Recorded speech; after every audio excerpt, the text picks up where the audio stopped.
नमस्कार, स्वागत है आपका हमारे चैनल पर। मैं हूं आपके साथ शिप्रा सैनी।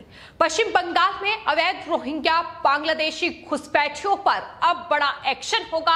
ममता बनर्जी की मुश्किलें बढ़ सकती हैं क्योंकि सुप्रीम कोर्ट में अब एक जनहित याचिका दायर की गई है जिसमें यह मांग की गई है कि केंद्र सरकार और राज्य सरकार एक्शन ले घुसपैठियों पर, क्योंकि ये अब बंगाल के लिए एक बड़ा खतरा बन चुके हैं। तो पश्चिम बंगाल में जिन अवैध रोहिंग्या घुसपैठियों के सहारे ममता बनर्जी तीसरी बार सत्ता पर काबिज हुई हैं, पश्चिम बंगाल से जल्द ही उन अवैध रोहिंग्या घुसपैठियों का सफाया होगा। सुप्रीम कोर्ट में एक जनहित याचिका दाखिल की गई है जिसमें यह कहा गया है कि आज 2 करोड़ से ज्यादा अवैध रोहिंग्या घुसपैठिए बंगाल की डेमोग्राफी को बदल रहे हैं और ये पश्चिम बंगाल के लिए बड़ा खतरा बन चुके हैं। तो पश्चिम बंगाल में जिस तरीके से हिंसा हो रही है, ये हर कोई जानता है कि किस तरीके से पश्चिम बंगाल में जिन रोहिंग्या अवैध बांग्लादेशी घुसपैठियों को ममता बनर्जी ने बसाया है, उन्हीं की बदौलत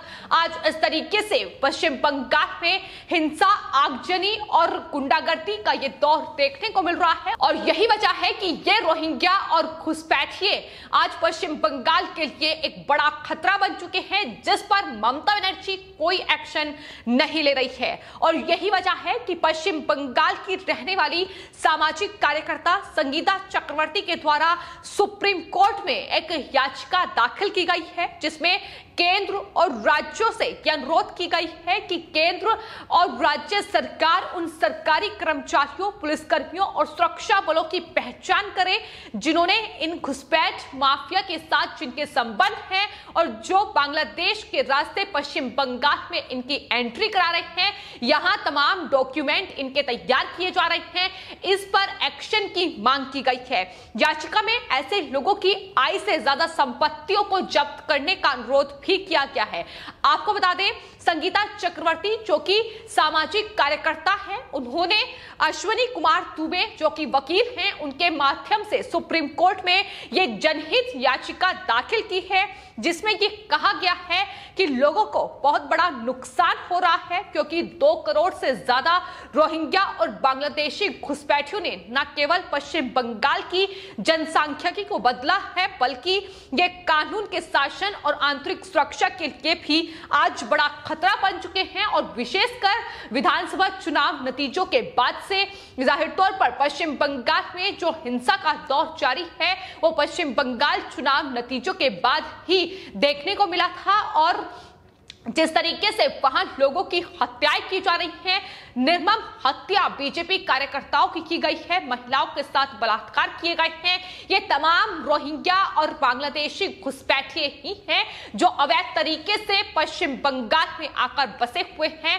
और मुख्यमंत्री ममता बनर्जी सिर्फ और सिर्फ वोट बैंक के लिए इन्हें वहां लगातार बसाने का काम कर रही है। हालांकि आपको बता दें, बॉर्डर सिक्योरिटी फोर्सेस के द्वारा अभी तक पश्चिम बंगाल में कई रोहिंग्या घुसपैठियों को हिरासत में भी लिया गया है, गिरफ्तारियां उनकी हुई हैं, लेकिन आंकड़ा लगातार बढ़ रहा है। ममता बनर्जी कोई एक्शन नहीं ले रही है और यही वजह है कि अब सुप्रीम कोर्ट में यह जनहित याचिका दायर की गई है। बंगाल की रहने वाली सामाजिक कार्यकर्ता है जिनके द्वारा ये कहीं ना कहीं चिंता जाहिर की गई है कि बंगाल की आज जो स्थिति है उसका जो नतीजा है वो सिर्फ और सिर्फ यही है कि दरअसल बांग्लादेशी और अवैध रोहिंग्या जो बसे हुए हैं वो लगातार वहां हिंसा कर रहे हैं जिस पर राज्य सरकार कोई एक्शन नहीं ले रही है।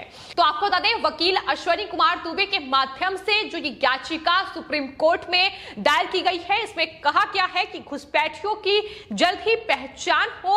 अब पहले से यह ज्यादा मुश्किल हो चुका है। यह किसी धार्मिक समूह से निपटने की बात नहीं है बल्कि उन लोगों की पहचान करने की बात है जिन्होंने अवैध रूप से बॉर्डर पार कर बंगाल में रहना जारी रखा और यह कानून संविधान के खिलाफ है। यह जिक्र भी याचिका में किया गया है, लेकिन ममता बनर्जी कभी इन पर एक्शन लेने का कोई विचार उनकी तरफ से नहीं किया गया।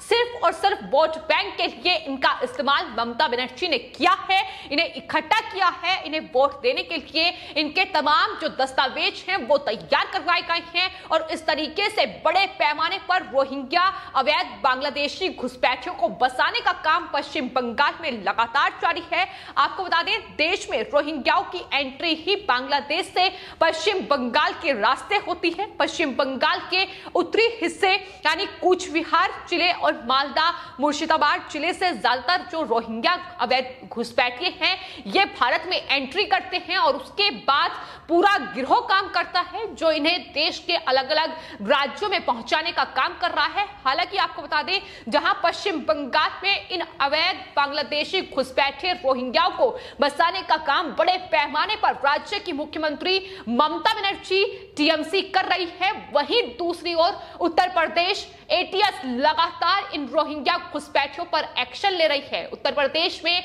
मुख्यमंत्री योगी आदित्यनाथ साफ कर चुके हैं कि रोहिंग्या घुसपैठिए उत्तर प्रदेश में उनकी कोई जगह नहीं है और बीते कई महीनों में कई अवैध इन घुसपैठियों पर शिकंजा कसा गया है। इनके गिरोह का पर्दाफाश भी यूपी एटीएस कर चुकी है और हाल ही में यूपी एटीएस ने रोहिंग्या अवैध घुसपैठियों को गिरफ्तार किया है। उनके गिरोह के जो लोग हैं उन्हें गिरफ्तार किया गया है, जिसमें बड़े खुलासे हुए हैं कि किस तरीके से ये पूरा गिरोह जो है ये भी रोहिंग्या ही है और किस तरीके से भारत में एंट्री कराते हैं बांग्लादेश के रास्ते पश्चिम बंगाल और पश्चिम बंगाल से जिस तरीके से देश के अलग अलग राज्यों में इन्हें बसाया जा रहा है। तमाम जो प्रशासनिक अधिकारी हैं उनकी मदद से ये इनके डॉक्यूमेंट्स तैयार करवाए जा रहे हैं, फिर चाहे वो आधार कार्ड हो, राशन कार्ड हो, यहां तक कि पासपोर्ट भी बनवाया जा रहा है। तो तमाम चीजें, तमाम बंदोबस्त कराए जा रहे हैं कि किस तरीके से भारत में बसाकर इनकी जो जनसंख्या है उसे बढ़ाया जाए। तो ये तमाम कोशिशें जारी हैं जिस पर उत्तर प्रदेश में योगी आदित्यनाथ सरकार एक्शन ले रही है। वहीं जम्मू कश्मीर की अगर बात की जाए तो हाल ही में जम्मू कश्मीर में भी रोहिंग्याओं पर बड़ा एक्शन हुआ। हालांकि रोशनी एक्ट के तहत वहां इन्हें भूमि भी आवंटित की गई, इनके तमाम डॉक्यूमेंट्स भी तैयार करवाए गए। लेकिन अब जिस तरीके से केंद्र लगातार इन अवैध बांग्लादेशी घुसपैठिए रोहिंग्याओं पर एक्शन लेने का मन बना चुका है, इन्हें लगातार डिटेंशन सेंटर भेजा जा रहा है, उस सिलसिले में लगातार एक्शन जारी है। अगर कोई एक्शन नहीं ले रहा है तो वो है पश्चिम बंगाल में बैठी मुख्यमंत्री ममता बनर्जी और राजधानी दिल्ली में बैठे अरविंद केजरीवाल, क्योंकि ये भी देखा गया है कि अरविंद केजरीवाल भी लगातार सिर्फ और सिर्फ वोट बैंक के लिए राजधानी दिल्ली में रोहिंग्याओं की बस्ती तैयार कर रहे हैं। उन्हें लगातार राशन से लेकर उनके लिए सहायता राशि भी अरविंद केजरीवाल की ओर से दी जा रही है। तो ये है तमाम देश विरोधी विपक्षी पार्टियां जिनकी राजनीति ही धार्मिक कार्ड खेलने से शुरू होती है और उस पर ही खत्म होती है और ये लगातार रोहिंग्याओं को बसाने का काम कर रहे हैं। लेकिन अगर बात पश्चिम बंगाल में की जाए, जहां जो संख्या है इन रोहिंग्या घुसपैठियों की वो 2 करोड़ पार कर चुकी है और इस बात का जिक्र हाल ही में बीजेपी विधायक शुभेंदु अधिकारी की ओर से भी किया गया था। पश्चिम बंगाल हिंसा को लेकर जब शुभेंदु अधिकारी की ओर से प्रधानमंत्री नरेंद्र मोदी को जानकारी दी गई, राजधानी दिल्ली में उन्होंने प्रधानमंत्री से मुलाकात की। उन्होंने साफ तौर पर उस मुलाकात में यह आरोप लगाया था कि पश्चिम बंगाल में बांग्लादेश से घुसपैठिए और म्यांमार के रोहिंग्या बंगाल में चुनाव के बाद हुई हिंसा में शामिल है।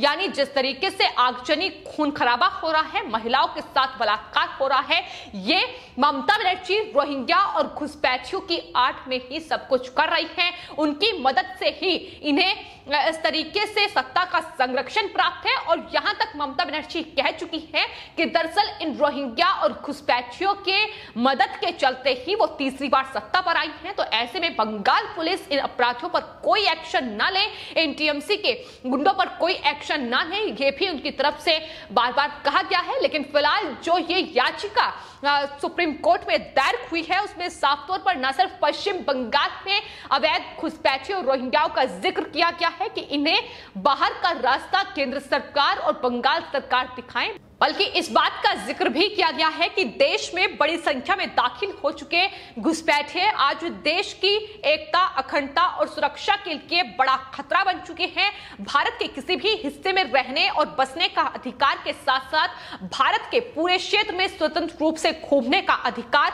सिर्फ और सिर्फ भारत के नागरिकों के लिए उपलब्ध है, जैसा कि संविधान के अनुच्छेद 19(1) में स्पष्ट किया गया है। लेकिन कहीं ना कहीं जिस तरीके से रोहिंग्या और घुसपैठिए अब बसे हुए हैं, वो लगातार आकर बस रहे हैं, वो भारतीय नागरिकों के इस अधिकार का हनन कर रहे हैं, ये भी इस याचिका में जिक्र किया गया है। तो साफ तौर पर अनुरोध यही किया गया है कि इस पर एक्शन लिया जाए।